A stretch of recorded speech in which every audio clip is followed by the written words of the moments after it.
great atmosphere, great environment, something our guys are looking forward to. You can tell just with the way we've had practices here at the end of last week, yesterday, just high energy and looking forward to the challenge.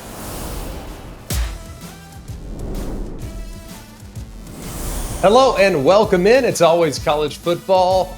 It's here, ladies and gentlemen. What a week we have. Incredible matchups scattered throughout to the point where it was almost difficult to determine which matchups we wanted to do a deep, comprehensive dive on. It's just so good. The weekend is so good.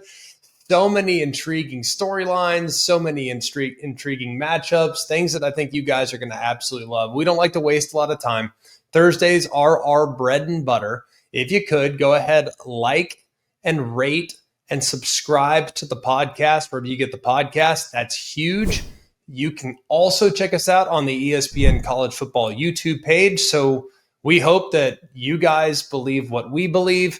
Nobody delivers better previews in college football than us. Like, I've listened to them all. That includes shows, TV shows.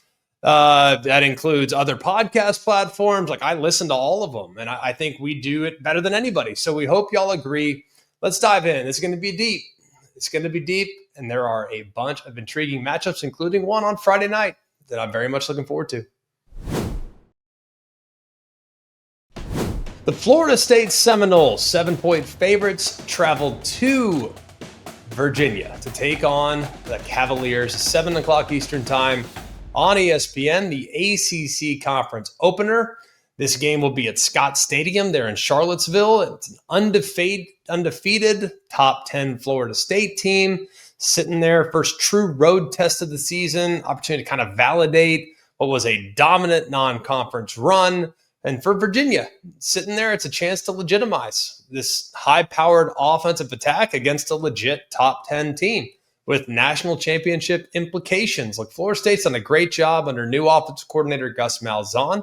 Super physical, super dominant, been record-breaking with how they're attacking people on the ground. On the other side, Tony Elliott and Virginia, they have a high-profile transfer quarterback that I'll tell you about in a minute, man. This has been a very explosive and efficient passing attacks, numbers through the air that have been off the charts good. Mike Norvell is amazing, right? I think a lot of people have kind of looked at last year and trying to draw conclusions, but over the course of his career, man, he's been awesome. He's going to create a lot of problems offensively. They're going to generate explosive plays. The time that he was the head coach at both Memphis and Florida State, he's averaging over 37 points a game. That's one of the highest among all active head coaches. So he's a master when it comes to creating issues, but he also has great coordinators this year with Gus Malzahn on offense and Tony White on defense. Love so far what we've seen from their defense too. New scheme, a little different from what we've seen in the past, and things I think have been very good for them early on in what has been a bit of a transition shift in their philosophical things that they did in the past on that side of the ball. Tony Elliott, haven't talked a lot about him throughout this offseason, but he was at one point a great offensive coordinator for Clemson, a couple national championships. He's now in year number 4.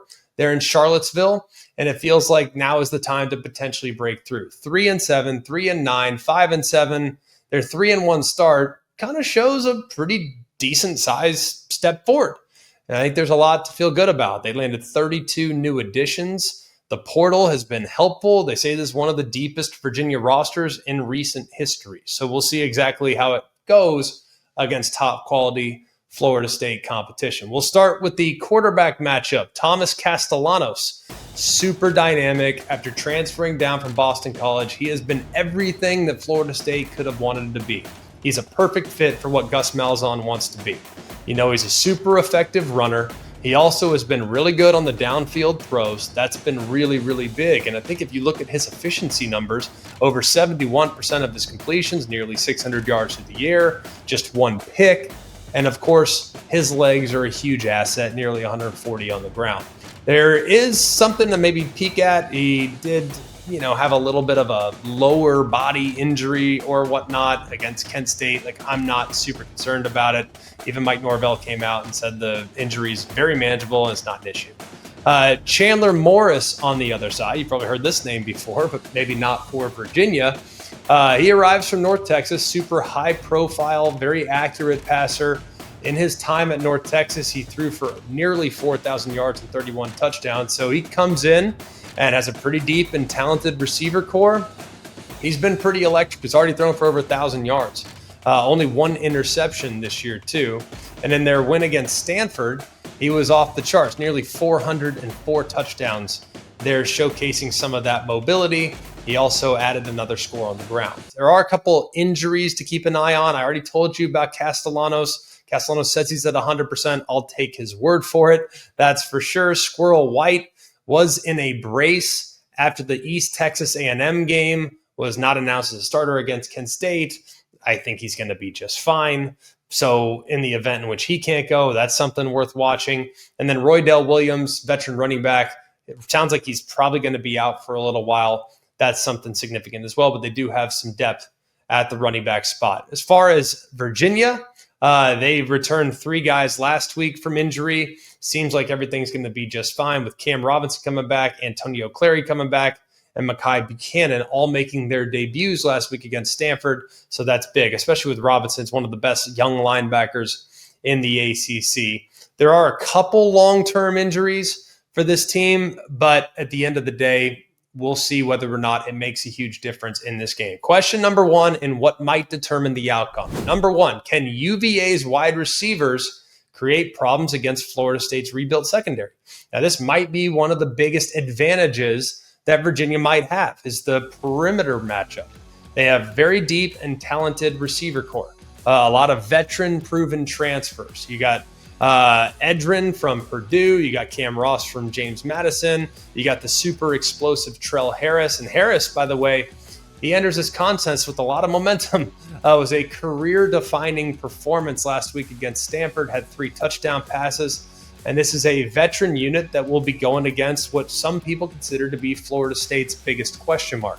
They're a little thin on experience. There was only one starter from last year's team that's back. They lost some quality pieces. And their new scheme, their 3-3-5 scheme, it's pretty aggressive. It's a group, it's a team that kind of wants to impose their will with pressure and things like that. And if you do bring some pressure, it does leave defensive backs isolated in one-on-one coverage. Look, I got a ton of respect for Tony White. He knows, do you want to protect the relatively inexperienced secondary, or do you want to heat up the opposing quarterbacks? But so far, Florida State giving up less than 170 yards through the air this year. The numbers have been pretty good. They're 28th. I will admit, though, I do think their defense can improve a bit from a tackling standpoint. I don't think it's been great up to this point based on my expectations of this group across the board. Question 2, can Florida State's run game wear down UVA's front 7? Florida State's rushing offense is statistically off the charts. 363 yards a game on the ground. That's the second best in the FBS.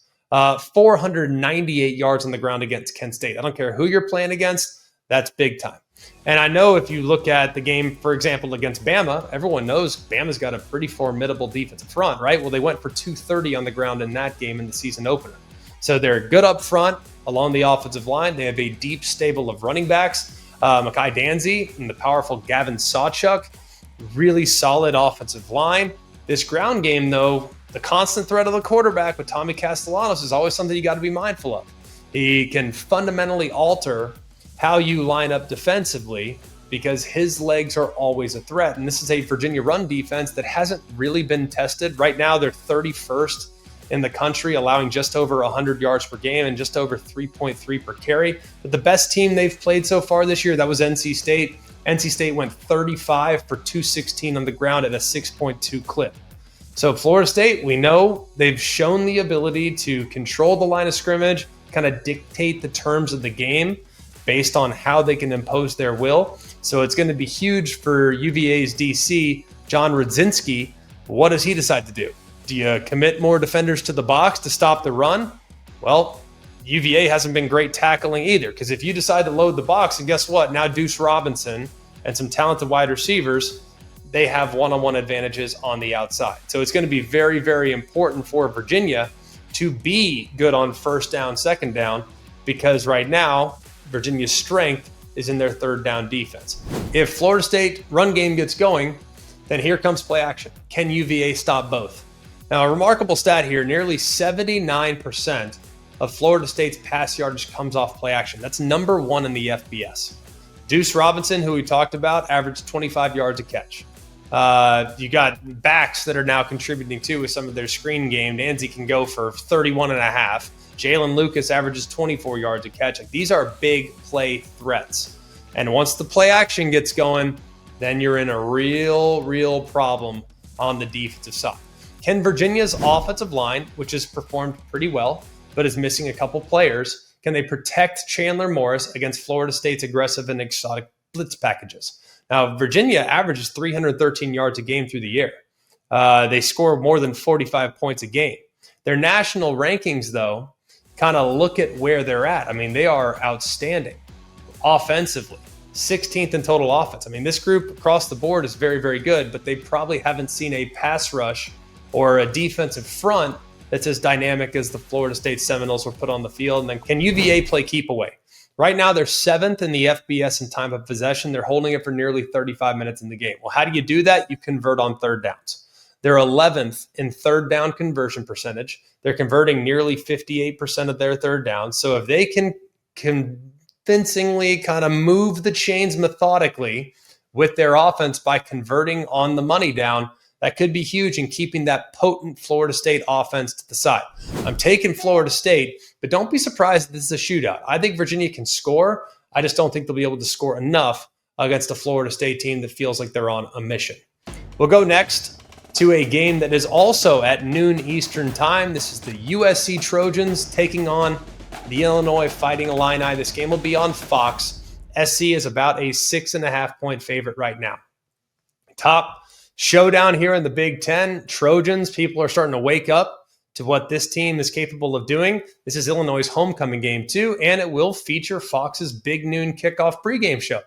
First time from Illinois, so that'll be interesting as well. For SC, is kind of a chance to kind of secure that resume-building win and kind of prove that early kickoffs and the struggles that they've had with them are a thing of the past. And for Illinois, it's a desperate attempt to kind of get back to business after a catastrophic beatdown at the hands of Indiana. This was a team that was at one point ranked in the top 10, no longer.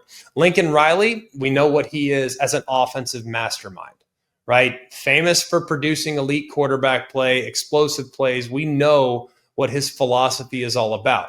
He's won 4 Big 12 championships, been to the college football playoff 3 times. He's got a couple of great coordinators, especially on defense with Danton Lynn. Does a great job. Brett Bielema for Illinois, now in year 5. Veteran coach, 128 wins to his name. We know what they want to be. Physical, disciplined. They want to make sure they can pound the football. He did lead Wisconsin to some Big Ten championships, took Illinois to a 10-win season last year. So he does a great job and has good coordinators as well, with Barry Looney on offense, Aaron Henry on defense. The quarterback matchup, I think, is one of the more intriguing ones of the weekend. Jade Mayava, junior quarterback, has been exceptional here these first few games, completing over 68% of his passes, gone for over 1,200 yards, 9 touchdowns. The key, 0 interceptions. He's also added some plays with his legs. He has 4 rushing scores. He's been outstanding. And this has been an offense that has in some ways been unstoppable through the first few games of the year. On the other side, it's Luke Altmaier.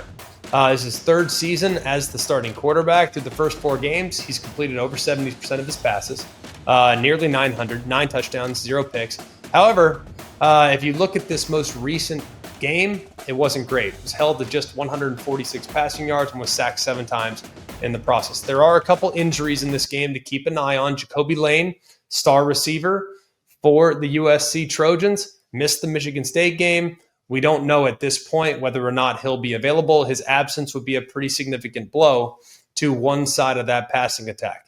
You also have a couple guys that are out on defense as well, but nothing that is overly significant for the USC Trojans. But for Illinois, the injury list is a significant one for sure. Xavier Scott, team's best defensive back, has been dealing with a lingering ankle injury, was ruled out there against Indiana. His absence was felt, that's for sure. Probably one of the biggest injury questions of the game is what's his availability and will he be healthy enough to handle a very talented wide receiver core? The rest of the secondary is also problematic. Caleb Patterson left the Indiana game with a foot injury. You lost a couple others. Jaheim Clark's been out. He's been questionable. So the Illini, will they be able to overcome some of their personnel issues in the back end against a very potent offense. Question number 1, can the Illini's offensive line protect Luke Altmaier from USC's aggressive pass rush? 16 sacks.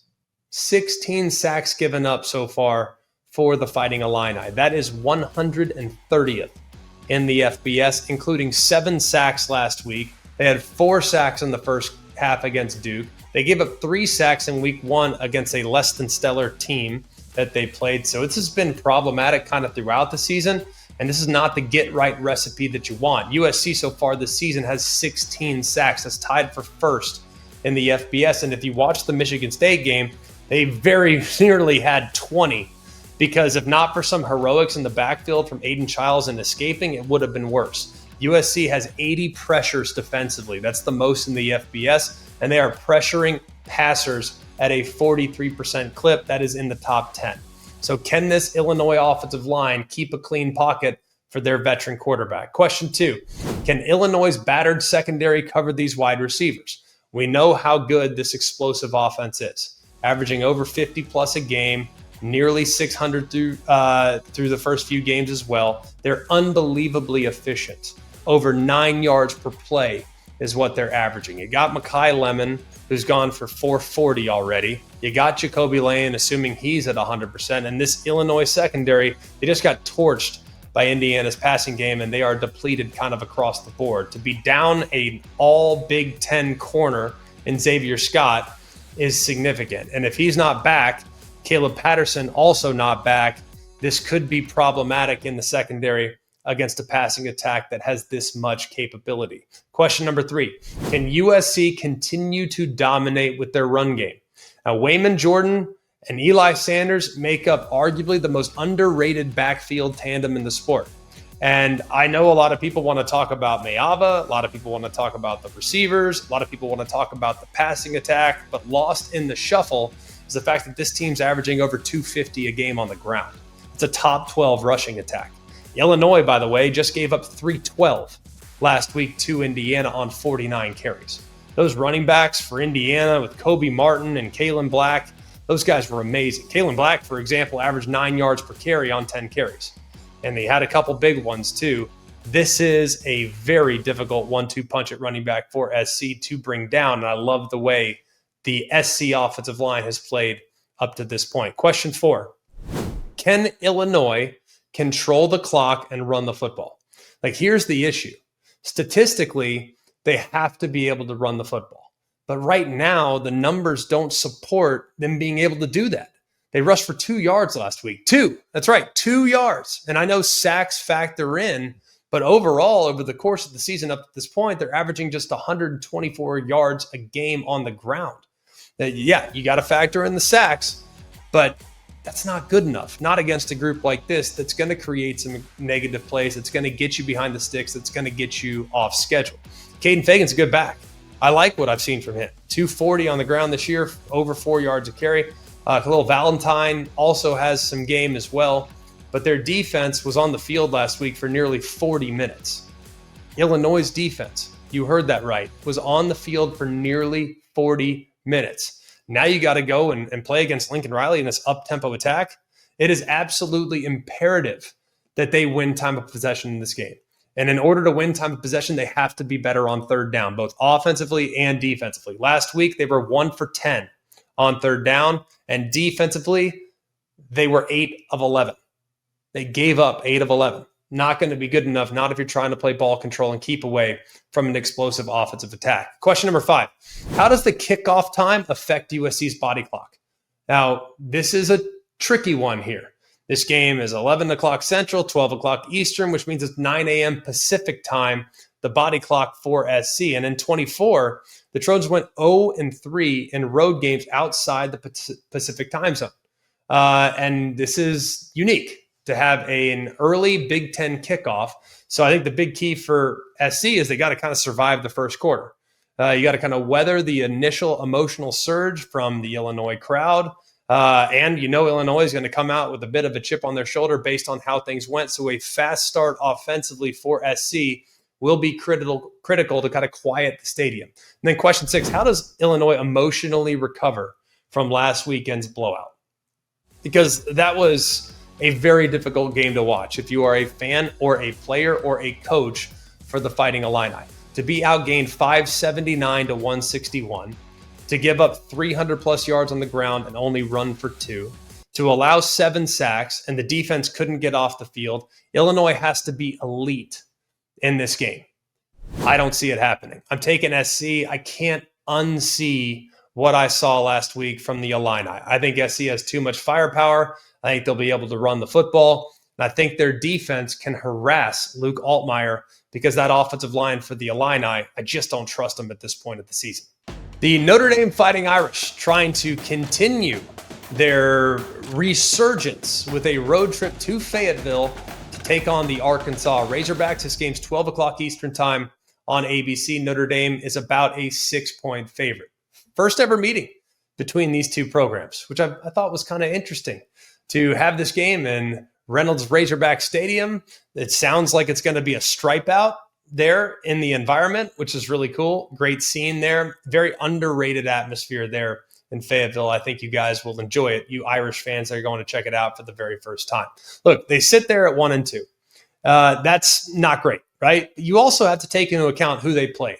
You lose to 2 teams that are ranked in the top 11, 12, wherever they're at by a combined 4 points. I think a lot of people look at them and say, yeah, I don't know about Notre Dame. I think they're pretty good. I'm still a believer.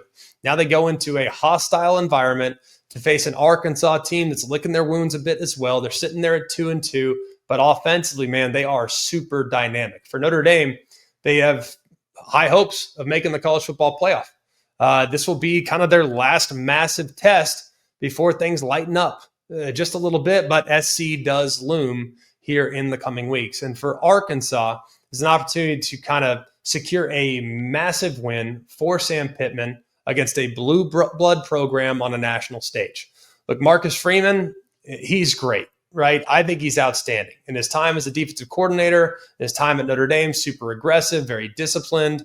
But so far, it's been somewhat disappointing, I think, this year, especially on the defensive side of the football. And then Sam Pittman on the other side, he's got to have it this year. There's no denying that. I think most people will acknowledge, yes, he led the Razorbacks to a 9-win season in 2021, but it hasn't been great ever since. They've had some highs, but they've also had some lows as well. I think this game, more so than just about any other this weekend, is a fascinating coordinator chess match, one of the best that we'll see. You got Mike Denbrock, the offensive coordinator for Notre Dame, working against Travis Williams, the DC of Arkansas. Then you have Bobby Petrino, the OC of the Arkansas Razorbacks, working against the DC Chris Ash. Now, for Notre Dame's offense, we know Mike Denbrock wants to employ kind of a multiple scheme. They want to operate with athletic personnel on the field. They're going to use a lot of wide receivers. They do have some tight ends. There's going to be some RPOs. There's going to be some things like that. And then the Arkansas side of things with Travis Williams, they do a pretty good job. They've adjusted their front a little bit. You see a little bit of adjustment from time to time now. They're not the traditional 4-2-5 that we've seen in the past, but this is a good defense, and they're going to have a good plan.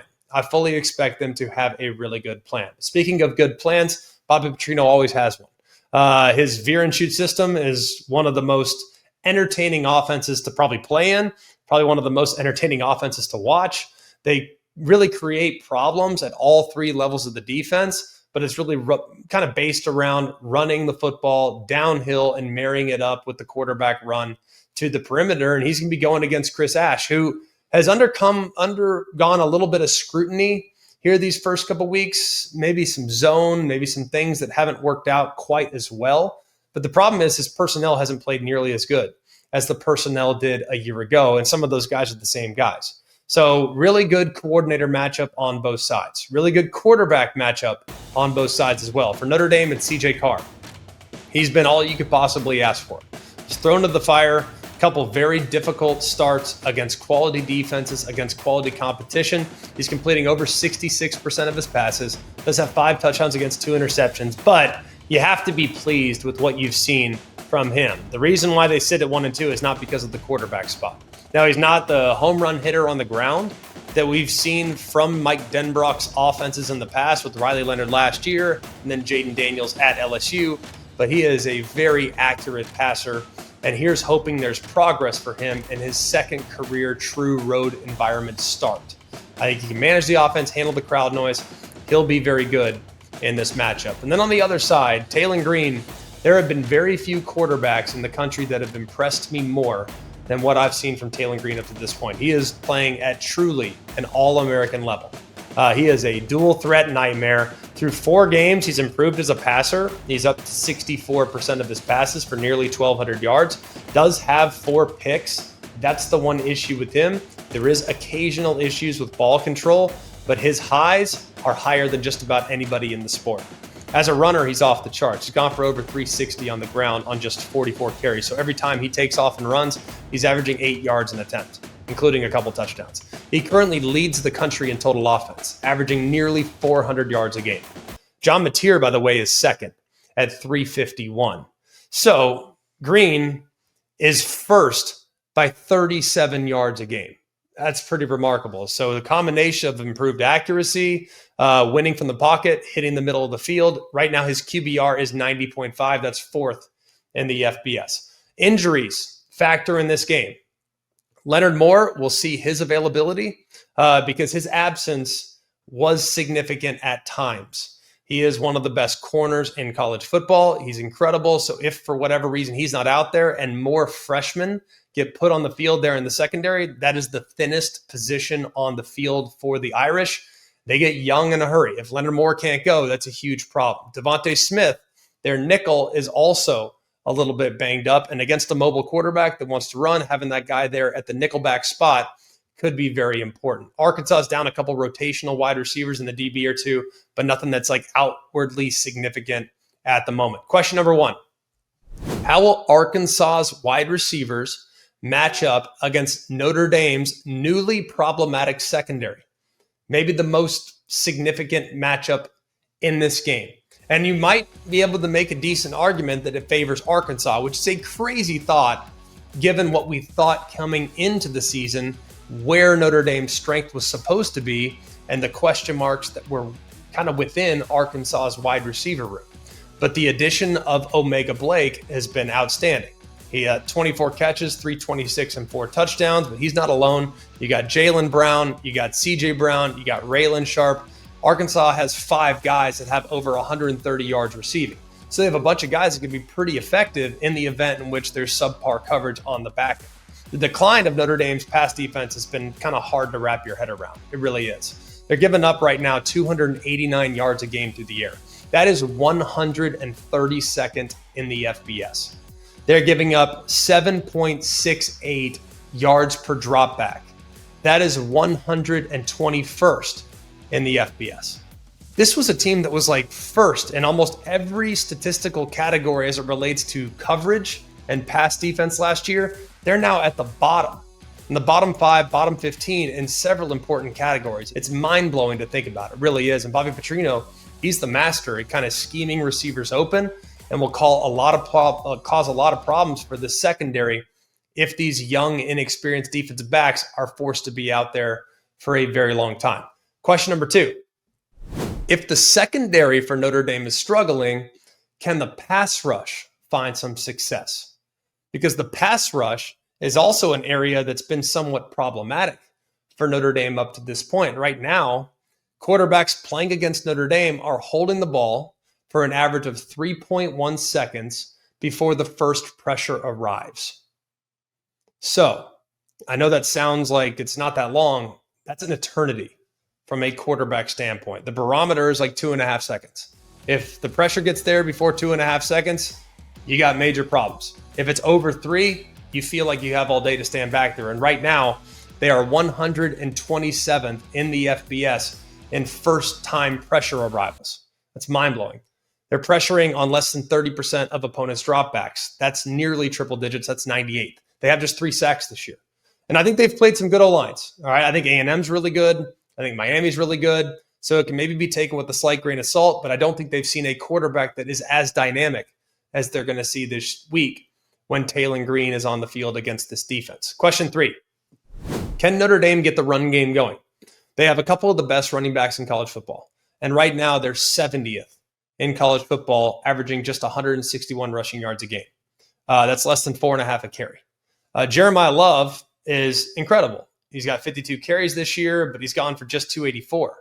That's about 5.5 per. Jadarian Price is awesome. He's obviously a factor in special teams, as we saw, but this group along the offensive line has not been playing as well as we had hoped coming into the season. It's supposed to be one of the strengths of the team, and it really hasn't been that up to this point. It's a veteran group, it's a talented group, and here's hoping that at some point they can get back to playing as well as anybody up front in college football. They're going against an Arkansas defensive front that's supposedly one of the bigger question marks, and it maybe doesn't have super top tier talent.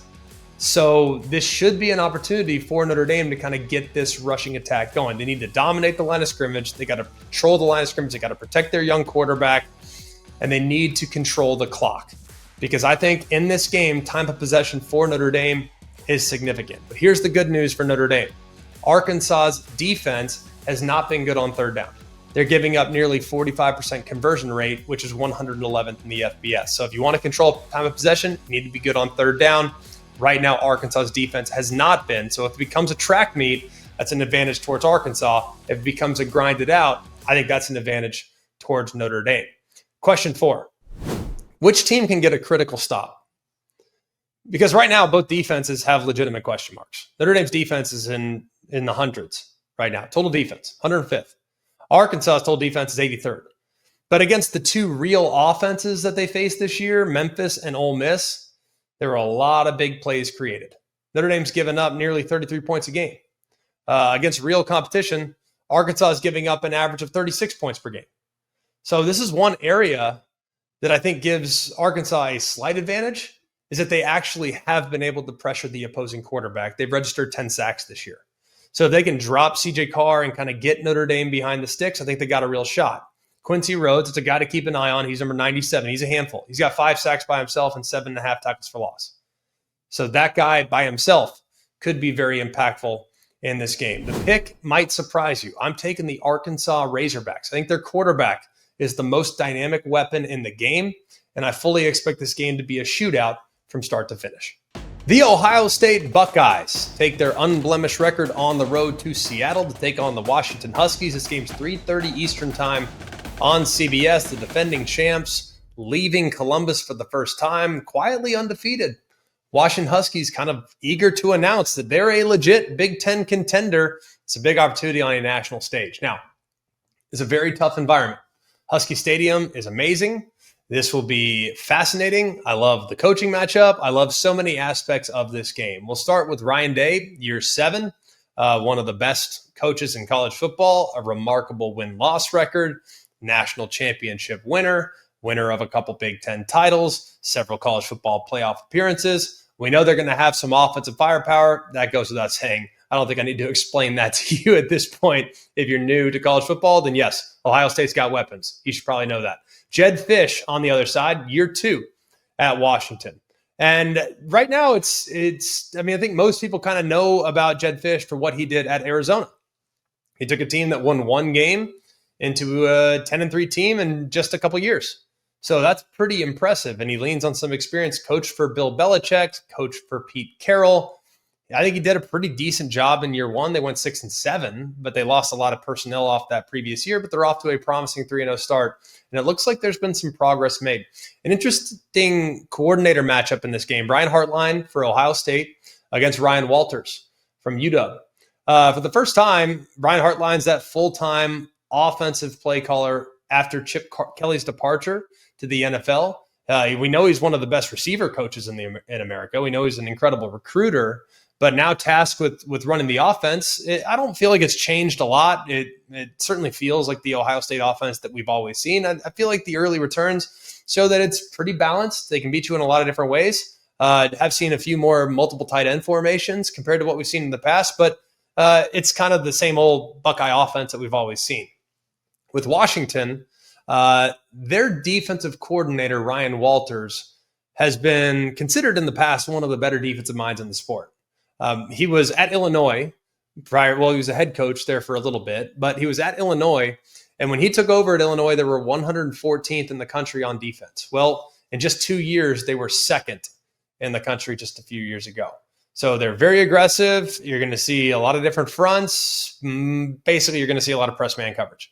So get ready for that. On the other side, coordinator matchup, you have Jed Fish, who is calling the plays. He's the offensive coordinator. Jimmy Doherty is the offensive coordinator in title, but Jed Fish is calling the plays, going against Matt Patricia, who I think has done a great job so far in these first few weeks, calling defenses at the college level for the first time in quite a while. Now, I think there's a lot of complexities to how they do their defense. Doesn't feel that complicated, but he does a good job of kind of allowing his players to play fast and make things difficult on the opposing team. And the numbers have been off the charts good with what they've allowed so far in a points per game basis. The quarterbacks, very, very fun matchup here. You have Julian Sand, five-star guy, unanimous #1 overall quarterback in the 2024 recruiting class. He's been super efficient. I've liked what I've seen so far. He's completing nearly 79% of his passes. He's got 8 touchdowns, does have 3 picks, but his passer rating is off the charts. He's got the top completion percentage in college football. He's done a great job of kind of distributing the football to a bunch of different playmakers. And he did show in his most recent outing the ability to kind of stretch the field, which we were curious about, but it's certainly in there. I think he is a guy that's going to get better and better and better as the season goes along. On the other side, Damon Williams, who for Washington is one of the more exciting players in college football that probably does not get the recognition that he deserves. I mean, he is a true dual threat quarterback. He's not the biggest guy in the world, but he's been very effective through the air. He's thrown for nearly 800 yards. He's got 6 touchdowns, has 0 picks. However, his biggest asset might be his mobility. He can certainly tote the rock now. I mean, he's got over 200 yards, averaging 6.5 a carry. He's got 2 touchdowns. He can extend plays. He puts a lot of stress on the opposing defense. Ohio State comes in with the clean bill of health. They have had a couple guys that were a little banged up from time to time. Kenyatta Jackson was injured in the season opener, came back week 2. The defense should be at full strength. Their health is a pretty decent advantage. The Huskies injury situation is a little more precarious. Tacario Davis right now, he's that long physical corner, might be the biggest injury in the game. He missed the game against Washington State, did participate in warmups. He's a top-tier corner. His absence would be significant, especially working against this wide receiver core. They also lost Rasheed Williams. He had a collarbone injury. He's going to be out for at least 6 weeks. And then Jacob Manu, who was an all-conference transfer, kind of a vital piece to the linebacker rotation. He was a game-time decision last week. Did not play. He's coming back from a knee injury from a year ago. Question number 1, probably the question that we always start with when talking about an Ohio State game.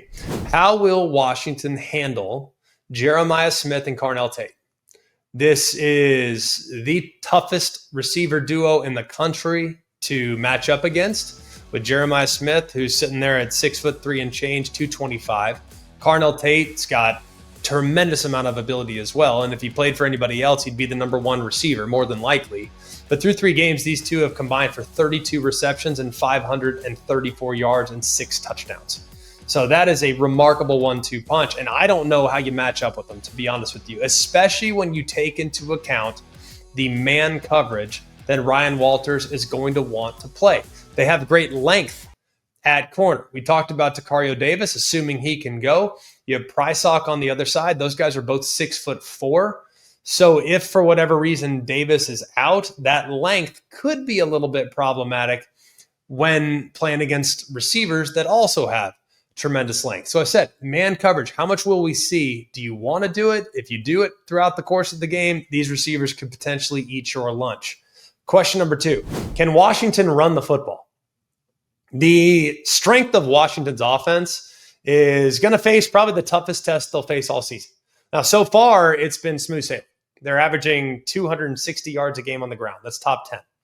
Their ground game is powered by a superstar in Jonah Coleman, who has 9 touchdowns already. He's probably the best running back in the country that no one seems to talk about. The guy's off the charts good. So you got to account for him, but you also have to account for their super dynamic quarterback as well in Damon Williams. Those 2 guys together can cause a lot of problems. And if you look at Ohio State's linebacker unit, Sonny Styles, he's awesome. They've been super formidable. I think this will be the best rushing attack that they see this year. This rushing attack features power. It features speed. It can beat you inside. It can beat you outside. You look at the numbers so far by Ohio State standards, they're not off the charts. They're currently just 42nd in run defense, allowing over 109 per game. So we'll see whether or not that materializes against this group. But when you take into account the quarterback, the plays he can make in the run game, I think it's very important for Ohio State to maintain gap discipline on designed runs and do a really good job of not getting overly aggressive with their pass rush, because Williams can take off and hurt you with the scrambles as well. Question number 3, how will Washington's offensive line hold up in protection against Ohio State's defensive front? I think this might be the biggest point of concern for Washington's offense, because right now they've kind of struggled a little bit in protection. The unit's been a little inconsistent this year. They're giving up sacks on 8.2% of their dropbacks. That's 109th. They're giving up 6 sacks, and they haven't seen anybody close to what they're going to see with Ohio State and what the Buckeyes will bring to town. And we know Matt Patricia's scheme. They want to generate some pressure. They want to exploit some protection weaknesses. And they have such athleticism along the defensive line and outside on the edge. If Washington is not perfectly sound in all their fundamentals in the protection, these guys can get home. So you got Curry, Atkinson, Kenyatta Jackson. Linebackers love the blitz. You got Reese. You got Styles. They have a bunch of guys that can create major problems with protection. But it's a little bit of a double-edged sword because, like I said a second ago, if they're too aggressive with their pass rush, then Damon Williams can break you down with his scrambling ability. Question number 4, will either team find offensive success in the red zone? Red zone, I think, in this game has a chance to be very, very important. Ohio State's offense has 15 red zone drives. They've scored 10 touchdowns. And so that's, 2 out of 3. Doesn't seem bad. Well, that's 52nd in the country right now in red zone touchdown efficiency. So they've had goal to go drives, and they've had 6 of those. They've scored touchdowns on just 3 of those. And that's a 50% touchdown mark in goal to go situations. That's 121st. So I think Ohio State needs to find some improvement in their red zone offense. But if you look at the other side, Washington's defense, they haven't really been great down there. They're giving up touchdowns on 75% of the opponent's red zone penetrations. That's triple dig. So not good there. They are also giving up 100% in goal to go situations. So not good there. On the other side, when Washington's offense is going against Ohio State's defense in the red zone, it's good versus good. Both have been super, super efficient when the field condenses. Washington has 16 red zone drives and 15 touchdowns on those drives. 94% touchdown rate is the 3rd best in the FBS. But the bad news is they're going against a defense that has basically put up a brick wall across the end zone. Ohio State's allowed 4 red zone drives. 4 red zone drives. They've allowed 0 touchdowns on those 4 red zone drives. That obviously leads the FBS. Question number 5. Can Washington continue their elite play on 3rd down? They've been amazing on 3rd down this year. They're 27 of 36 on the money down.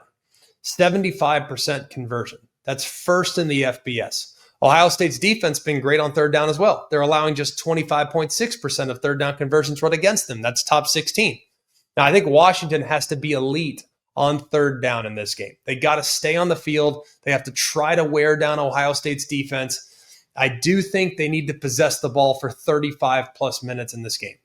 And an efficient showing on 3rd down can certainly help them accomplish that goal. I'm taking Ohio State, but I think it'll be close. I think I'm going to take the points in this game. I'm predicting a 1-score victory in favor of the Buckeyes. The LSU Tigers go on the road to Oxford, Mississippi, where Ole Miss is currently a 2.5-point favorite. This game is 3:30 Eastern time on ABC. Love this rivalry game. Vaught Hemingway Stadium. It should be incredible. You got a suffocating defense on one side against a high-tempo offense that is engineered by one of the most creative minds in the sport. You got Brian Kelly against Lane Kiffin. Brian Kelly, who's now in year number 4, he's done a great job in putting this roster together. Now, I think if you look at his philosophy over the course of time, they want to be a little bit more pro style. They've kind of leaned maybe a little bit more in the past on 12 personnel with 1 running back and 2 tight ends. That's changed a lot. Given the strength of their defense, they have deliberately implemented an offensive plan that has been a little more conservative, maybe a little more risk averse. And I think he's even acknowledged that. He said, we've kind of maybe held the offense back a little bit. There might have been a 4th down or 2 in which we would have gone for it in the past. But this year, with how we're playing defense, we don't need to do that. They just need to control the clock, don't make mistakes, and allow that dominant defense to come to the forefront and win them games. On the other side, it's Lane Kiffin. 6th year at Ole Miss, one of the premier offensive minds, one of the premier innovators in the sport. They have so many problems that they can create on a week-to-week basis. They always seemingly find great matchups. It really is. They always seem to find it. Now, Brian Kelly and Lane Kiffin, for as good as they've been, neither has been unbelievable against AP top 25 opponents. Brian Kelly is under 500 at 35-37. Lane Kiffin against AP top 25 opponents is just 11-24. So that'll be interesting to watch as well. In big games, these teams have not necessarily always played up to their standard, or their coaches' teams have not always played up to their standard, but here's hoping that will change for these two teams moving forward. LSU's offensive coordinator, Joe Sloan, their defensive coordinator, Blake Baker. On the other side, you have Charlie Weiss Jr. calling the plays offensively for Ole Miss, and defensive coordinator Pete Golding. Very different approaches in this game. You got one team that wants to play ball control, minimize risk. The other team wants to create a lot of variety offensively and score points in bunches. The quarterback matchup should be an intriguing one. Garrett Nussmeier has played a lot of football. He's got a quick release. I think he knows how to get the ball out. I think he has a great understanding of coverage. I think he does a pretty good job. However, this year he's been tasked with being a little bit more of a game manager, which is unique, a little different from what he was in the past, but he's not afraid to throw it into tight windows. And through 3 games, 64 of 137, that's 68.5% completion. He's got 6 touchdowns, does have 2 interceptions. Both interceptions were regrettable for sure, but he's averaging just 240 passing yards a game. That's a pretty significant step back from what he was asked to do last year. He averaged over 311 yards last year. So that's down significantly from what they were. And obviously the conservative offensive strategy is what's led to that. One other thing too, he's been dealing with a little bit of a torso injury, oblique, ab, whatever it may be. It's kind of limited his practice reps, and I think that has impacted the rhythm of the passing game from time to time. Ole Miss's offense is led, it was led by Austin Simmons, who was the starter coming into the season, was a guy that everyone was just drooling over with his arm talent and how he could throw the ball down the field. The guy is super gifted as a passer. A little bit more traditional. He can run, but not much. He did suffer an ankle injury in week 2 against Kentucky and has been limited since. But in the 2 games that he started, there were 4 interceptions thrown. In comes Trinidad Chambliss, who is a transfer from Division II national champion Ferris State. He's been unbelievable, super dynamic, dual threat, crazy athleticism. In his first start against Arkansas, he goes for over 350 and adds 60 on the ground. In his following start against Tulane, 307 through the air, 112 on the ground, just the 4th player in program history to have a 300, 100-yard game. So he's also protected the football too, so that's big. Given the injury to Simmons and the play that we've seen so far from Chambliss, I think it'll probably be Chambliss in this game, but it'll be something worth watching because Simmons might have superior passing talent.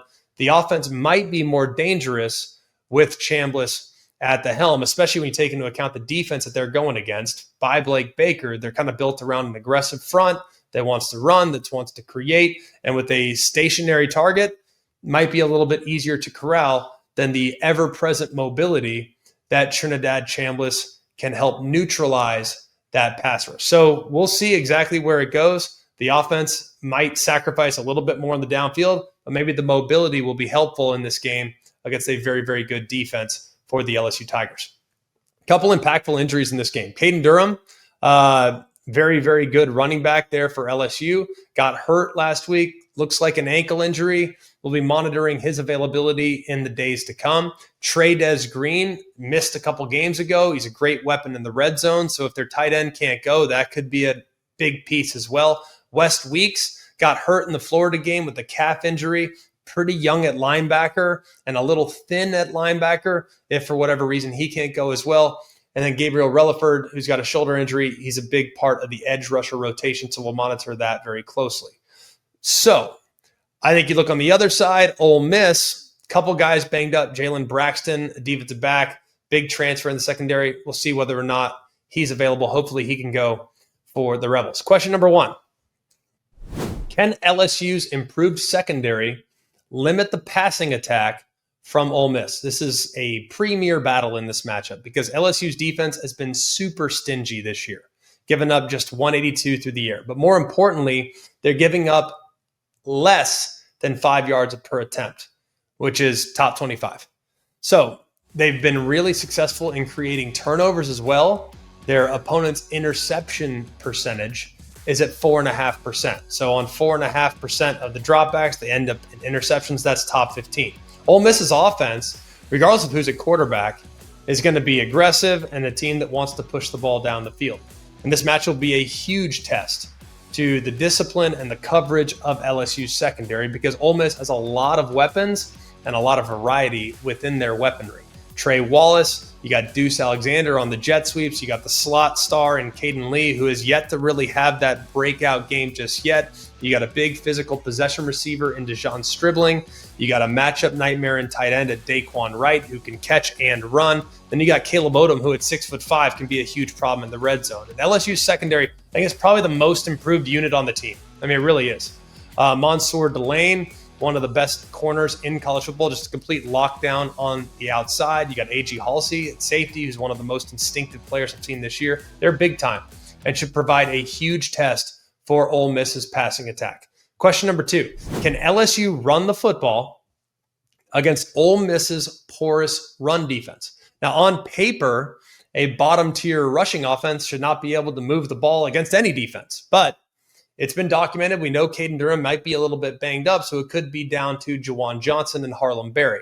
And LSU right now is averaging under 117 yards a game on the ground. That's 112th. And they've been more committed to running the football this year than they were at any point last year, but the results have not necessarily played out. They're averaging less than 4 yards per carry at 374. That's 109. Ole Miss, their run defense has been historically bad by their standards the last few years. If you look last year, there's a team that they created so much havoc, so many negative plays. They led the country in sacks and tackles for loss. Well, so far, it has not looked anything like the unit that we saw a year ago. They're giving up 190 on the ground a game. That's 122nd. They're giving up over 5 yards per carry. That's 120th. So Ole Miss last year did a great job in creating negative plays. It's just not happening so far this year. And they also are not getting anyone behind the sticks because they're giving up a ton of yards after contact. So for LSU, if for the first time this year, they kind of established that physical presence on the ground, gain some positive rushing yards, kind of control the clock, dictate the tempo, keep Lane Kiffin's offense on the sideline, that'd be big. But if they can't, their offense could become one-dimensional. And at that point, that's when you start to become a little bit vulnerable as well. So the inability to run the ball has led to some red zone struggles too. If you look at it, they have just 11 touchdowns on 17 red zone drives, a sub 65% red zone touchdown rate. That's 67th. So you got to be able to run the ball when the field condenses. So they got to be better in that area against an Ole Miss defense that has not held up well against the run up to this point. Question number 3, can Ole Miss's offensive line hold up against a havoc-wrecking front seven? Look, LSU's front seven is deep. It's talented. They can generate pressure from pretty much anywhere, especially on the interior. They still have the edges. They blitz over 40% of the time and hit the opposing quarterback over 41% of the time. Now, this is against an offensive line for Ole Miss that is very much a work in progress. They had some injuries in fall camp, still trying to build some chemistry. And while they've shown maybe a little bit of improvement the last couple of weeks, this is clearly one of the question marks for this Ole Miss team is how will they hold up in pass protection, because they are good running the football with Lacey. I think that run game is pretty good, but in pass protection, how will they hold up? That is a big question because we know the clear identity of the Tigers. They are deep and disruptive along the defensive line. Patrick Payton, Bernard Gooden, a lot of other talent. You still have a linebacker core that's super athletic with Harold Perkins and Whit Weeks. So you know if they don't hold up in protection, that will be problematic for Chambliss in the event in which he's the guy this week. Question 4. If Ole Miss jumps out to a big lead, can LSU maintain their conservative offensive approach? Look, we know that Lane Kiffin's offense is built to jump on you early. If they get out to a 10-0, 14-0 lead, that will kind of challenge what Brian Kelly has been committed to, and that's playing complementary football. Will he trust his offense to kind of claw their way back in the game, Or do you think you need to abandon the conservative script, maybe open things up for Garrett Nussmeier a little bit more? This will be a decision that could define what goes on in the second half. Question 5, can LSU's passing attack find some rhythm? I still think their wide receiver room is a strength. Like, their wide receivers are top shelf, and they have a lot of ways they can beat you. Just because they haven't doesn't mean they can't. With Aaron Anderson in the slot, Barryon Brown, who's amazing, Xavier Thomas, who's improved so much from last year, Nick Anderson, who's got great top-end speed on the outside, and then a tight end in Bauer Sharp. Holistically, this should be a really good group. And I think on the other side, Ole Miss likes their defensive backs. They think they're better. But this will be by far the best group of wide receivers they've seen this year. Antonio Kite is one of the top corners on one side, but let's kind of balance that out because you're going to have to probably win in the slot against these slot receivers for LSU. I will not pick the game. I'll be on the call alongside Sean McDonough and Molly McGrath, 3:30 Eastern time on ABC. The Auburn Tigers traveled to Texas A&M. A&M is a 6.5-point favorite. This game's 3:30 Eastern time on ESPN from Kyle Field. A&M coming off a bye week. Auburn coming off a very disappointing yet hard-fought loss at the hands of Oklahoma. I think they proved to everybody, though, they could play with just about anyone. Look, Hugh Freeze, I think, has done a pretty good job this year. You look at their personnel. I like what they have on offense. I like what they have on defense. And then for Mike Elko, the win at South Bend was massive. They have done a great job, I think, over the course of the last 2 years. Early on, things haven't gone as well in November, but you're probably going to get A&M's best in this game. The quarterback matchup's an interesting one. Jackson Arnold, we know what things looked like last week, a bunch of sacks, but he did throw for 220 and a touchdown. Through 4 games, he's been pretty efficient. Over 63% of his passes completed. He's got 5 touchdowns, 0 picks. He's also added 181 yards on the ground. However, an issue that's been around for a while rose back up last week. He does have a tendency to take a lot of sacks. Last year, he started 9 games, was sacked 34 times. Last week, he got dropped 9 times against the Sooners. So there has been sometimes a little bit of a hesitancy to throw the ball unless things are perfect, and that's not going to work out against top pass rushing units. And guess who has one of those? That'd be Texas A&M. Marcel Reed on the other side, everyone loves him. After the heroic performance in the road win at Notre Dame, threw for a career-high 360 and a couple touchdowns. Now, through 3 games, he's done a good job. 9 touchdowns, just 1 pick, adds 142 on the ground. I think there's a lot to like. However, there are still the occasional accuracy lapses. He'll have some big misses. His off-target percentage is over 17%. That is 131st in college football. There are a couple injuries in this game to be mindful of. Jay Crawford at corner for Auburn. He has a knee injury. His absence would be a pretty big blow to the secondary. And then for A&M, Bryce Anderson avoided that really scary injury against Notre Dame. We don't know what his timetable is to return, so we'll keep an eye on that as well. Question number 1, can Auburn's offensive line handle the pass rush from the A&M defensive front? 9 sacks. 9 sacks. That was last week. They gave up pressure on 36% of Jackson Arnold's dropbacks last week. Now, common sense would lead you to think that it's just on the O-line, but that was hardly the case. Jackson Arnold's got to get rid of the ball a little bit faster. And A&M's defensive pressure numbers haven't been jaw-dropping by any stretch. They've been fine. They could be big in this game, though. They're getting pressure on about 38% of their dropbacks, opposing quarterbacks' dropbacks. Now, Cassius Howell, he's got just 3 sacks. They actually came on 3 consecutive plays. And as a team, A&M has 9 sacks overall. So if Auburn can't hold up in protection, their best players, the wide receivers, they can create a lot of problems. I mean, Cam Coleman, Eric Singleton, Malcolm Simmons, this wide receiver room is probably the best room on the team, and it won't matter if they can't hold up in protection. Question 2, can Auburn's rushing attack get going again? They rushed for just 67 yards last week on 35 carries. A little skewed with the sack yardage in there. They still rush for nearly 200 yards a game and have a really talented 1-2 punch at running back with Jeremiah Cobb and Damari Alston. A&M's rush defense has been pretty inconsistent this year. They're giving up, about 130 rushing yards a game. That's 72nd. But they did allow a ton in week 1 against UTSA. So there have been some really good days. There have been some really bad days. They need to have one of their good days against a formidable rushing attack from the Auburn Tigers. Question 3, can Texas A&M's wide receivers exploit Auburn's secondary? And the Aggies come in with an offense that is completely different than it was a year ago. Last year is kind of the ground and pound, hand it off, let the offensive line do work. This year, they've really altered who they are. They're averaging 323 passing yards a game. They have the same quarterback. The biggest difference, however, is at wide receiver.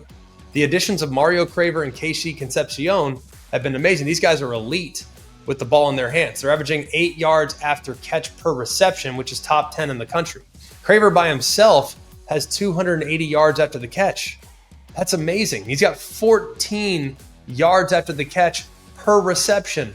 So every time you get him, man, he's taking another 15 yards. It's a first down and a half every single time he catches it after the catch. So he's been amazing. This will be a big test for an Auburn secondary that might be down Jake Crawford for the second consecutive game. Now, going into last week, Auburn's defensive backs were a bit of a concern. I got to be honest with you, I was pretty impressed with them.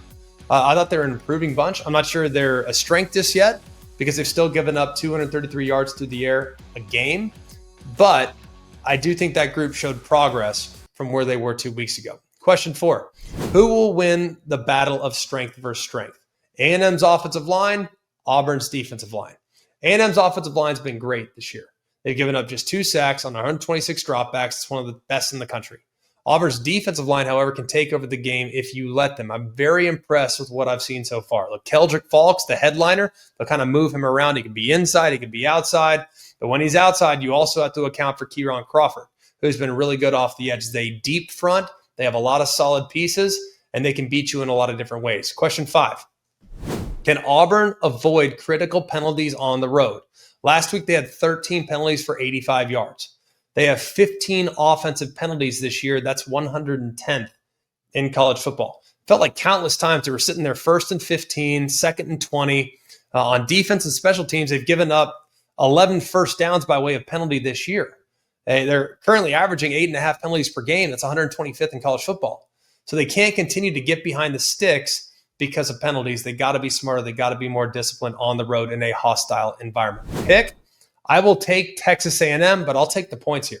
I think it's going to be a dogfight between 2 teams that match up really well against each other. All right, we'll go next to the big one, Alabama at Georgia. Georgia right now about a 3-point favorite. This game's 7:30 Eastern time on ABC, Sanford Stadium.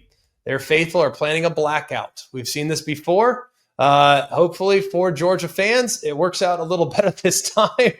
Alabama has dominated the recent series. They've won 9 of the last 10, including the thriller last year in Tuscaloosa during the 24 campaign. Kalen DeBoer, year 2, tons of success. He's a big game coach. That's, I think, what's been most amazing about seeing his performances over the course of his time at Fresno, at Washington, and now at Alabama. The bigger the game, the better his teams seemingly play. Against AP top 25 opponents, he's 15-3. And reminder, that's at Washington and at Fresno State. 2 places that are not often going toe-to-toe with some of the best in college football, and he does it against top-tier competition from a coaching standpoint. Kalen DeBoer is 6-0 against Kirby Smart, who, by all accounts, is one of, if not the best coaches in college football, Dan Lanning at Oregon, and Steve Sarkisian. So 6-0 against those coaches says a lot about his coaching prowess in big games. For Kirby Smart, on the other side, we know it's a physical football team that has long hung their hat on the defensive side of the football. This is still, I think, one of the toughest teams, both mentally and physically in the sport. He's got 2 national champions. The one issue has been the performances against Alabama. He's just 1-6 against Alabama. It's a premier coordinator matchup. Brian Grubb, the offensive coordinator for Alabama, among the best in passing yards, total yards, utilizing tempo, utilizing pre-snap motion, creating creative route combinations to create favorable matchups. His system is really thoughtful, and their protection will be at a premium in this game against Glenn Schumann, the defensive coordinator. Is a very complex defense, especially when you get on 3rd down. They want to bring pressures. They want to bring different disguises. They want to create confusion for the opposing quarterback. How will Schumann, whose defense is primarily constructed to kind of take down that traditional pro-style offense, how will they adapt to neutralize some of the modern nuance that you'll see from Ryan Grubb? Strengths and weaknesses for both teams. We'll just go through this quickly. Alabama, their strengths so far, elite passing attack, top 10 unit nationally, super efficient quarterback, one of the best play callers in America. They've created a bunch of explosive plays that have been great from a ball security standpoint. And the pass protection the last couple of weeks has been quite a bit better than it was early on. But one of the questions is the run defense. The third down defense has been somewhat problematic, and they've been very inconsistent running the football up to this point of the season. The Georgia Bulldogs, on the other side, we know they have a very powerful rushing attack. They always do. We know they can control the clock. They can control the tempo of the game. That's always been a huge strength of a Kirby Smart coach team. They also have the home field advantage, and they're extremely disciplined as well. However, the game against Tennessee revealed some issues on the defensive side. The pass defense was somewhat problematic. The pass rush was nowhere to be found. And the offensive line, they've been a little bit banged up on the right side. That has led to some inconsistencies up front as well. The quarterback duel is an intriguing one for sure. Ty Simpson has taken command of this team. It's a complex system. The numbers have been pretty dang good. 72% completion, 9 touchdowns, 0 interceptions, one of the best quarterback ratings in college football. And I think he's going to have to continue to be very good on the intermediate passing attack. That's an area from last year that was a big weakness for Alabama, and that has been a huge point of improvement from where they're at so far. He's a capable runner, not a guy that's going to crush you with his legs. He wants to operate as a passer first, and you could kind of tell his confidence growing from week 1 to week 2 to week 3. He started to make some big-time throws in that game against Wisconsin. Here's hoping that some of that can carry over into the bye week and into the performance against Georgia. Gunnar Stockton alleviated a lot of question marks when he went on the road and played the way he played against Tennessee. He's completing over 70%, just 4 touchdowns through the air, 721. Did have an interception. He didn't throw it. The backup threw it. So there is an interception on the scorecard there for Georgia, but it was on a Hail Mary at the end of Tennessee halftime. Come on, it doesn't matter. The one thing that Stockton does really well is he's a great runner. Has 28 carries for 124, 3 touchdowns. He's the team's 3rd leading rusher, and he's always a threat on design quarterback runs, especially quarterback sweeps, and in the scramble drill situations. I really like the leadership. I really like the toughness, and I loved most what I saw on display in the hostile road environment at Tennessee. The guy's got tremendous poise.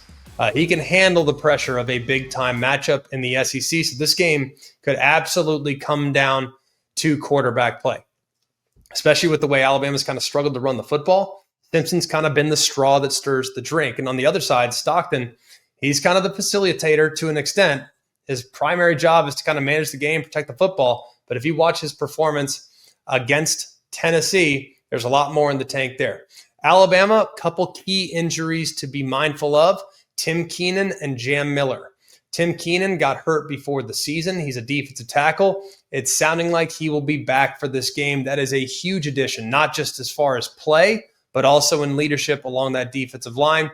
Jam Miller got hurt in the second scrimmage of Alabama's preseason camp. He's now likely back as well. He is by far their best option at running back and can contribute on all 3 downs. One other guy to watch too is LT Overton. Got a little banged up in the Wisconsin game, expected to play, but will he be at 100%? That could be impactful as well. For Georgia, a couple question marks along the offensive line. I don't think anyone's going to be out, but Juan Gaston, their right guard, Ernest Green, their right tackle, these 2 guys being at 100% is huge. They've both been battling a couple injuries. It's kind of a knee ankle for Gaston, back for Green.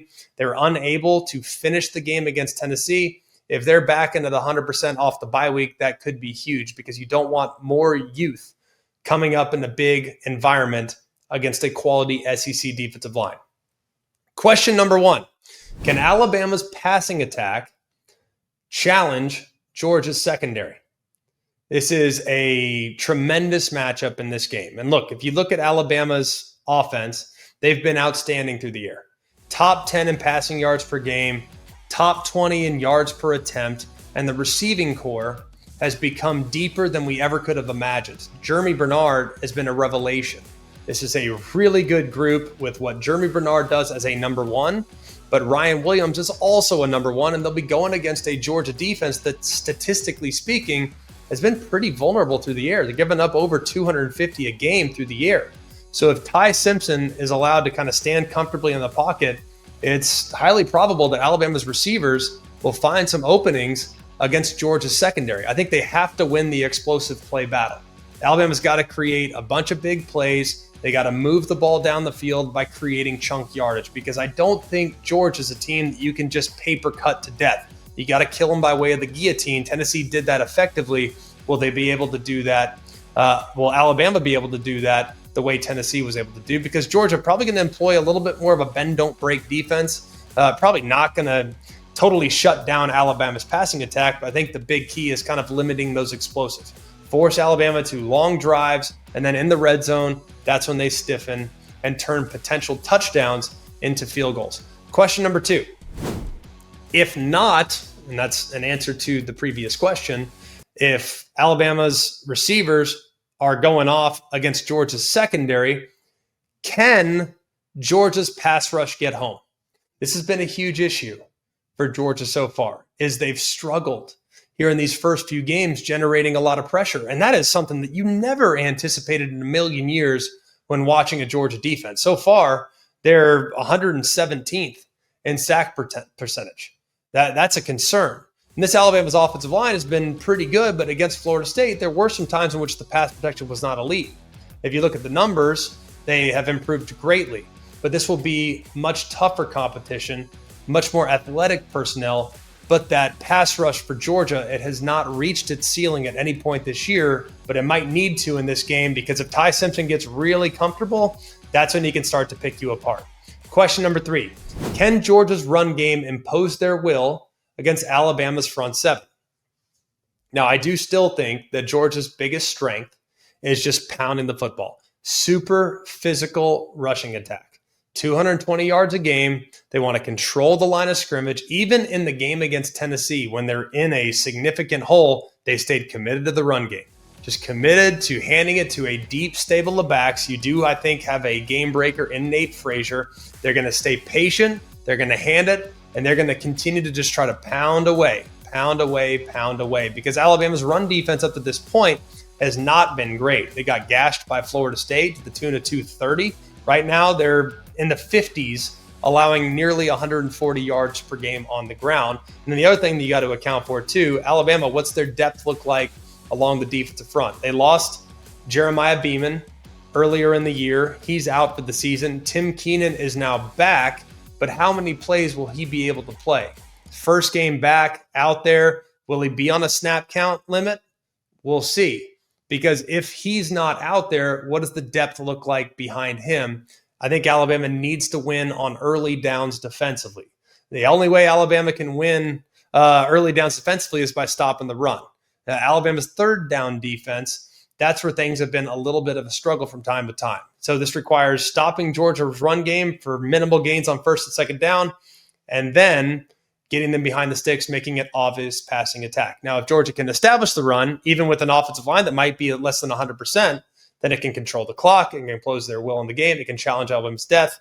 And I think winning the time of possession could be beneficial for Georgia in this matchup. So we'll see. Can they run the football? That's a big question in the game. Question 4, who will win the critical downs? That's third down and fourth down.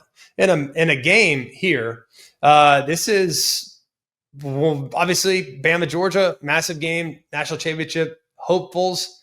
Third down could very well determine the game. And the Bulldogs, they're okay on third down. About 42% conversion going against an Alabama defense that has struggled so far. They're giving up 46% on the defensive side. That also extends to fourth down too, where Georgia's been perfect on fourth down, and Alabama's defense has given up 75% conversions on fourth down. So that's situational advantage in favor of Georgia, because Alabama has long struggled, at least the last couple of years, with their third down defense. Question 5, how important is the start of this game? Look, Alabama's road struggles the last 2 years have been documented. Alabama is 2-4 away from Bryant-Denny since Kalen DeBoer arrived. They lost at Vandy, at Tennessee, at Oklahoma, and at Florida State. They're averaging 18 points per game in those matchups and lost those games by an average of 11.8 points. The average also over 8 penalties in the game in those games, highlighted by the 15 penalties they had at Tennessee last season. But if Alabama can start fast, take the Sanford Stadium crowd out of it, that could be huge. If Ty Simpson's surgical, hitting some deep shots to Jeremy Bernard, Ryan Williams, Isaiah Horton, and they can build a double-digit lead at some point, that could force Georgia out of their comfort zone and becoming a little bit more pass-happy than they probably want to be. And that kind of plays directly into the hands of Alabama's super opportunistic ball hawking secondary. The Sanford Stadium blackout crowd is a factor. They can cause false starts. They can cause communication issues for the Alabama offense. So I think it's imperative for the Tide to get off to a good start. I'm taking Alabama in this game. And part of the reason why is I feel like the weakness of Georgia was exposed in the Tennessee game. That was their pass rush, or lack thereof, or their inability to cover down elite level wide receivers. I think Alabama's weapons are better than Tennessee's. I think Alabama's secondary is better than Tennessee's. I think Alabama gets this win in what should be a hard-fought battle there in Sanford Stadium. Another great one in the primetime window. This game's on NBC, 7:30 Eastern Time. It's the Oregon Ducks taking on the Penn State Nittany Lions. Penn State is a 3.5-point favorite, a rematch of the 2024 Big Ten Championship game. Oregon, of course, won that game 45-37. The matchup will be held under the iconic and intimidating conditions of a whiteout. Welcome back, big game whiteout. No disrespect to the games that are played earlier in the day. I love the whiteout. I love it. I think it's one of the best environments. So I'm happy that Penn State gets to host this game at night. It's a fantastic opportunity. I know they've been frustrated with some of their whiteout opponents in recent years. That's not the case this year. This will be massive. You got game day from there. You got a lot of excitement in there. Penn State is 13-8 in whiteout games and is currently riding a 6-game winning streak in the whiteout games dating back to 2019. You got Dan Lanning against James Franklin. We'll start with Dan Lanning. It's his 4th year as the head coach. He's become a superstar. Oregon's become a national powerhouse in his leadership, 39-6 record, and his big game record's been pretty impressive as well. His background, we know what he is, super aggressive as a defensive mind, but he's very adaptable. They have now, in the last couple of years, kind of evolved to becoming one of the most efficient and explosive offenses in the country. He is 10-6 against AP top 25 opponents. That's a pretty good clip for a guy that hasn't been doing it very long. James Franklin on the other side, this is his 12th year at Penn State, his 15th overall season as the head coach. Really impressive winning percentage in his career, nearly 70% winning percentage. He's guided the program to 7 top 12 finishes in the final college football playoff rankings. He's also got 4 wins in New Year's 6 bowl games. But the big game record have been problematic, right? We know he's a great recruiter. We know he's got great football teams. I don't think his personnel has ever necessarily been at the same level as some of the best teams that he's been asked to beat. But the record against top 25 teams is troubling. He's just 17-26 against AP top 25 teams. But it's even worse when you look at his performance against top 10 teams. He's just 3-17 and just 1-13 against top 5 teams. This matchup is against Oregon, of course, one of the best teams in college football. Love the quarterback matchup here. We'll start with Dante Moore. He's on the road. 5-star player, challenging freshman year at UCLA, transfers, learns under Dylan Gabriel, and he has flourished here as the first-year starter in Will Stein's quarterback-friendly system, completing nearly 75% of his passes, 11-1 touchdown interception ratio, super quick release, very accurate, really effective passer. Really good on back shoulder throws. He knows how to beat man coverage with his pinpoint level accuracy. Not really a great run threat, but he's a capable scrambler that kind of keep plays alive. And I think it's something that Penn State absolutely must account for. Drew Aller on the other side, also a 5-star recruit, kind of looks the part, 6'5", 235, powerful arm. He's done a good job for the most part in his career with ball security. He has Penn State's all-time record for lowest interception percentage. Of course, everyone will remember what happened at the end of the Orange Bowl last year when he threw the late interception that led to the game winner from Notre Dame. Despite all these physical gifts, the performance has been a little inconsistent against high-level competition. I think a lot of people have kind of pointed to with footwork, under pressure, being a little more accurate on some routine throws. And right now, so far this year, it hasn't been great. His QBR is not impressive. It's in the hundreds. So that's pretty different from what we anticipated from him coming into the season. But here's hoping he kind of bounce out of that and have his best performance here against a really good football team. For Oregon, injuries. Evan Stewart's been out for a while. He got hurt back in summer, spring, whenever it was. So we won't see him. The other guy to monitor is DeCorian Moore. He supposedly got hurt in practice, but he went and played 51 snaps. So it's clearly not an issue, but still something worth noting. Then Noah Whittington, been sidelined for the last couple weeks with an undisclosed injury. They do have depth at that position, but his presence would be really nice to have in this matchup. As far as Penn State's concerned, they're about as healthy as you can possibly ask for right now, which is a good spot to be in going against what should be an incredible Oregon offensive and defensive attack. Question number 1, can Penn State establish the run against Oregon's front? This is big for a bunch of reasons, by the way. It might be Penn State's greatest offensive strength, their dynamic duo of Nicholas Singleton and Katrin Allen running behind a veteran offensive line. Currently, Penn State's rushing for about 194 yards a game. It's not bad, about 5.5 per carry. But when you look a little deeper, it hasn't been as good as you'd like up front. They're averaging just 2 yards before contact per carry. That's 55th. And they haven't really played a great schedule. More on that in a moment. So with a veteran group up front, you'd hope the holes would be bigger. You'd hope the run lanes would be open for longer. But the good news is they're seldom losing yards. They almost never lose yards. They have just 13 carries this year that have resulted or 0 or negative yards, the second fewest in the country. So I want to see that explosiveness in the run game. And the only way to get that is to get these running backs at full speed, working against a linebacker or a safety. The only way to do that is to be a little bit better up front. And if you look at Oregon's question mark, this is another reason why this is huge. Question mark is a little bit up front. And so far, statistically, you got to feel pretty good. They're giving up under 110 yards a game and 3.5 per carry. This is a bit of a rebuilt defensive line, super talented. They do replace some quality draft picks from last year. So they've kind of been building everything around their superstar defensive end, Mateo Uiagalelei. But I think this group has yet to see a rushing attack that is this capable in Penn State. Lastly, why they need to control the line of scrimmage and run the football, it controls the pace of the game. We know Oregon wants to play with some urgency. We know they want to keep their offense in rhythm. We know they want to manufacture explosives. So if Penn State can run the football and kind of grind the clock, it would be helpful not just for their offense, but also for their defense as well. Question number 2, can Oregon continue to manufacture explosive plays? This offense is electric. It's so efficient. It's so fun to watch. They have everything that you could possibly ask for. They got speed, they got versatility, they got creativity from a play calling standpoint. They're a top 10 unit in pretty much every single significant offensive category. They are number 3 in yards per play.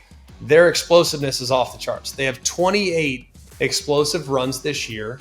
That's 16th in the country. They have 20 explosive passes this year, which is top 10. And by the way, we define explosive runs by 10 yards or more. We define passes by 20 yards or more. So they're top 10 in passing, top 16 in rushing when it comes to creating explosiveness. And it starts on the ground. They have super dynamic running backs like Jaden Lamar, De'Aaron Hill, Noah Whittington. These guys all have a ton of juice. Lamar can really make you miss. Hill and Whittington are averaging over 11 yards per carry. Then you have the matchup in the secondary. The matchup between DeCorian Moore and Penn State's A.J. Harris might be one of the best matchups of the entire weekend. DeCorian Moore is about as well-rounded as you can possibly find at wide receiver. He can be a deep threat, but he also has a lot of catch and run ability that can kind of make you miss. Malik Benson is kind of rounded into becoming a really solid number 2 wide receiver. You always have the super dependable Gary Bryant, who's going to be steady as well. And then you have the matchup nightmare of Kenyon Sadiq, who does have a couple drops, but when you get him the ball, he's very difficult to get to the ground. Question number 3, can Penn State generate pressure against an elite offensive line? This Oregon offensive line has been amazing. They've given up just 1 sack this year. You got Isaiah World, the transfer at left tackle, Harkey at right tackle. They're going to have their hands full, though, against a really good pass rush. By far, the best they've seen this year. And I've liked what I've seen so far from the defensive line of Penn State. We all know Denai Dennis Sutton, but they've had some other guys emerge. Zariah Fisher, Chaz Coleman. They're very disruptive pieces. Zane Durant as well. This is a deep and very talented group along the defensive line for Penn State. Question 4, how much have Penn State's wide receivers improved? That was the problem last year, wasn't it? It was a group that would kind of disappear in big games. I mean, most notably against Notre Dame in the Orange Bowl. I think they had like 1 catch in the Orange Bowl within their wide receiver core. Well, now it's their turn. It's games like this that they need to step to the forefront and make some big plays. You got Kyron Hudson, who's been very solid. You got the deep threat in Devontae Ross. Probably need to get him a few more looks. Trevor Pena has been super productive throughout his career, and I love Luke Reynolds at tight end. He could have a big opportunity in this game to create some advantages for this passing attack. And if they can win some one-on-ones against Oregon's defensive backs, that would be huge, because I think if I'm Oregon, I'm completely selling out against the run. I'm going to make Drew Aller and these wide receivers beat me. Question number 5. How much do we really know about either one of these two teams based on what we've seen so far? Penn State so far has played the 136th ranked strength of schedule. That is dead last in the FBS. They beat Nevada convincingly. They crushed FIU. They destroyed Villanova. Oregon, on the other side, has played the 119th ranked strength of schedule. Now, Oregon does have 2 wins against P4 teams, but those 2 teams are 0-4, Oregon State, and 1-2, Oklahoma State, who's fresh off a loss to Tulsa. So we take all this time digging up stats and watching the tape, but one thing we have no idea about is how either one of these 2 teams will handle getting punched in the mouth. How they handle adversity in this game might be the most important determining factor. And there's really no way of answering that right now. And I think it is a huge part of this game, because there is going to be adversity. These 2 teams are too good for there not to be adversity. Even for the team that wins, they're going to have to go through a bit of a grind to get there. So in the event in which there's adversity, which team handles it better? Penn State is the more veteran outfit, but I think if you look at the talent, I think Oregon might have slightly more talent. Question number 6. Can Drew Aller finally deliver a signature win? Like last year, he played against 5 teams in the Power 4 that were ranked in the college football playoff rankings, including the 3 games he played in the playoff. Right, he was 2-3 in those games. And I'm basically removing the Boise State game because that was a matchup that was so heavily skewed in favor of Penn State. In those games, he was 72 of 125. That's 56% or 57% completion. He threw 3 touchdowns against 4 interceptions. He took 8 sacks, and his raw QBR in those games was 44.9. So I look at Drew Aller and the performance in big matchups against top-tier competition. It has not always been stellar. This might be the opportunity. This might be the moment. And I think for him, it would solidify him as one of the better players in the country at his position, because right now there are question marks and there are some doubts, according to people that have not just watched him this year, but watched him last year and even the year before. The pick in this game is a very tough one. I've gone back and forth. I've struggled with it. I could see both teams winning this game. I'm taking Penn State. And I've told you for a while now, I think Oregon is one of the top 3 teams in the country. I still believe that. However, when I watch Penn State, it has felt like they've been going through the motions. And I think this is the game when it all comes together. I think they will have an edge in some cases from a physicality standpoint. I think they have enough to get it done at home in front of a frenzied whiteout crowd. All right, before we get you out of here, I do want to give you our giant killers who continue to deliver on a week-to-week basis. I've really enjoyed giving these out because they've been pretty good. So interpret it as you will. We're going to take Arkansas over Notre Dame. They are +6 right now at home against the Fighting Irish. Northern Illinois is +3 at home against San Diego State. San Diego State rolled Cal last week. Northern Illinois, just a 3-point dog. Yep, we'll take NIU in that one. Auburn +6.5. A&M, not necessarily picking the upset. This feels like a very dangerous game, one in which I would not feel comfortable laying the points. Mississippi State +7.5 against Tennessee. Be careful, Volunteers. I think it's a very dangerous game. I think you have an advantage, but I just think this is a tough road trip against a Mississippi State team that is vastly improved from where they were a week ago. And then finally, FAU +13.5 against Memphis. Memphis is flying high. Everybody loves what they saw from Memphis last week and knocking off the Arkansas Razorbacks. The Owls have some talent. I would take the points in that matchup. Maybe Memphis is reading their press clippings a little bit after the performance last week. That'll do it for us here at Always College Football. We always appreciate those of you that have joined us, especially on our Thursday show. You can check out all the previews. They'll be out on ESPN's College Football YouTube page. We'll put them out individually. So if you don't want to watch the hour and 40-minute show, I understand that. So go and check out the individual game that interests you the most. You can do that on the ESPN College Football YouTube page. And for those of you that are here with us on the podcast, please subscribe to the podcast. We put out the episodes every single week. They'll be right there for you when you're working out, when you're driving, when you're running, when you're doing whatever it is you want to do. Listen to these breakdowns. I think you'll enjoy them. So for all of us here at Always College Football, for Mark, Jake, Jack, the other Jack, intern Sam, I'm Greg. We hope you have an amazing day. And remember, it's always college football. Hey guys, it's Greg McElroy. Thanks for watching Always College Football. Make sure you like, rate, and subscribe to ESPN's YouTube channel and wherever you listen to your podcasts.